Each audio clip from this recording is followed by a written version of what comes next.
Jedna vec, ktorú úplne nenávidím ľudia je taká, že keď počuješ mamkiny kroky, že idú k tebe do toto, ako by v Česku povedali do pokojíčku, tak ty máš iba 3 sekundy na to, alebo 2, rozmyslieť si, že či jej povieš pravdu, alebo sa budeš hrať na blbého a spať.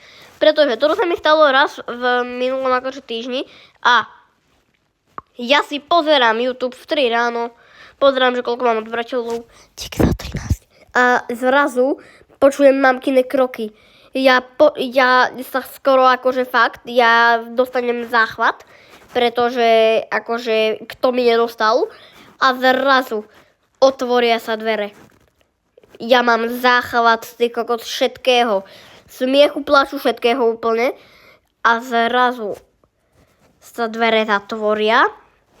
Ja zoberiem telefon a ona tam príde ako najväčší šéf a dojde tam a povie: ja viem, že nespíš. A je tam ešte 3 minúty tak.